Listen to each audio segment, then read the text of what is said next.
Most business owners make one of two mistakes when it comes to their cash positions. Either they're keeping way too little cash on hand and they are one bad month, one bad business decision, one unavoidable event away from their business going under, and they don't have enough as a safety net in order to survive anything that goes wrong. On the other hand, you have business owners that maybe have way too much cash. They're keeping hundreds of thousands of dollars or years of operating expenses all in a cash position, and that money is just not working for them. The right answer is often right down the middle. And today we're going to talk about what is the best amount of cash to keep on hand and how do you think about your cash position when you're a business owner. So let's dive on in. So the first thing that we have to clarify is, what is the purpose of cash? Well, cash does a number of different things. Cash, number one, is a safety net. Everybody feels more comfortable knowing that they're sitting on a lot of cash because life happens. Businesses, even if you have a good business model, can be thrown completely off course by something like COVID, which we saw a couple of years ago. And having large cash reserves can help you be more resilient, and you can actually weather the storm, which is very, very important. If you don't sit on a lot of cash, then you run into the issue of maybe making decisions just to keep the business afloat that are very, very bad in the long run. You see that with things like high interest rate loans or decisions to fire key employees because you can no longer afford them. But if you were able to weather the storm during COVID and maybe bounce back once things settled down a little bit, you would really have appreciated your key employee not going and getting another job. So it gives you the ability, when you have cash on hand, to make decisions out of a position of power, not out of scarcity. And that is a really great thing. So I want to be clear, I'm a very big proponent of keeping cash on hand. But on the flip side, we do see it all the time where a business owner just feels so comfortable sitting on all this cash. And if they had just reinvested it, it would have done worlds for them compared to just sitting on the sidelines. Most businesses, if you have a really good business model and you're growing quickly, that's going to be your highest ROI, your highest return on investment. The stock market may not outperform your business that's growing very, very quickly. So if you are just sitting on cash on the sidelines, imagine how much quicker it could grow if maybe you invested in hiring an additional employee, or opening up a new service line or a new product, or investing in a new website and maybe some SEO marketing, right? Those are all great uses of cash that's sitting on hand. If you have hundreds of thousands of dollars and you have years of living expenses or operating expenses for your business sitting on the sidelines, it's not working for you. And guess what? Time is valuable. So if I could get a new website and get new leads coming in just off of the cash that's sitting there, why would I wait 2 or 3 years and slow the compound growth of investing in SEO? So I think that's something that I actually see more often than not, is business owners that are just so nervous and they're sitting on so much cash that they're missing out on investment opportunities. The key is you have to know what your burn rate is. So what do I mean when I say burn rate? Well, I mean, what does it cost to operate your business on a month-to-month basis? That is a key thing for every business owner to know. If you didn't have $1 of income coming in over the next 6 months, what would it cost you to not have to make bad decisions and potentially fire employees or take on high interest rate debt? That is going to be a key figure for every single entrepreneur to understand. Now, it's going to be different for everyone. Some business owners, it's going to be $1 million a month. Others, it might be $5,000 a month. Just know that that number changes depending on your business type. Now, we can actually liken it to some of our rules that we use on the personal side. If you are a married couple and you have kids maybe, and you're both working, you're what's called a dual income household. That means that if one of you lost your job, the other one will still have income coming in. That allows you to have less in savings in a designated emergency fund because your financial situation isn't quite as fragile. So the key is to know, how fragile are my finances? If you're the single income owner and you have a lot of debts and you have to pay them every single month, you're gonna want quite a bit of money on the sidelines. That's why on the personal financial planning side, we often recommend 6 months of living expenses if you are the critical piece or one person is the critical piece in your financial picture. But if you have two, you become more resilient.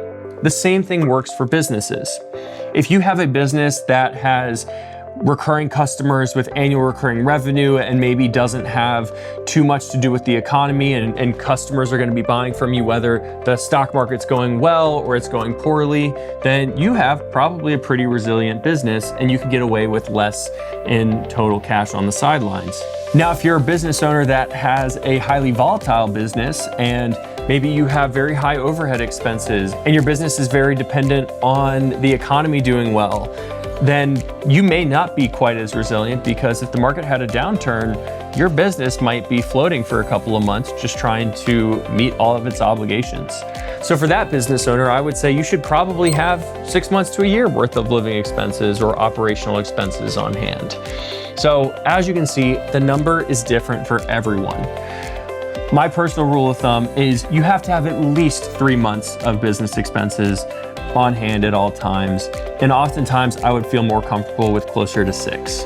But at the end of the day, you just have to ask yourself, how much risk am I comfortable with? Because business is risky. There's no two ways about it. And there's always going to be an element of risk. It's just a matter of how much are you willing to stomach. I'm a big fan of keeping money in cash on the sidelines, but investing it in something like a money market fund. Or if I know I'm not going to need the money for the next 3 months, I'll go out and maybe buy a 3-month CD or US Treasury. So there's a lot of different options for that cash, but you always have to think, what is this costing me when it comes to opportunity? That's how I typically run my businesses, is when I look at cash that's sitting on the sidelines, I don't look at it and say, I have comfort and flexibility. I say, where am I not making the most of this cash? Where can I put it for the highest return on investment? And to me, that's a critical question, because if I don't invest in a new website and SEO and hiring and training up a new employee, I may end up significantly further off than I would have been if I just made that investment ahead of time. And so for me, I look at cash mostly as an opportunity cost and as a fuel for the fire for a growth engine, rather than something that's going to be just giving me comfort and stability. But you just have to know what you're comfortable with as an entrepreneur. That's the beauty of being a small business owner, is you can run your business however you want. If you want aggressive growth, then maybe you're going to run a little bit tighter on cash because you're just investing so heavily. If you are more of a stable business and just focused on profitability and being a solo shop, then guess what? You're perfectly fine sitting on a bunch of cash if that makes you feel comfortable. That's what you're able to do as a business owner and as an entrepreneur, and that is a great thing to be afforded. The one final piece of the puzzle that we haven't really talked about is going to be taxes. And new business owners many times don't actually think about the tax liability.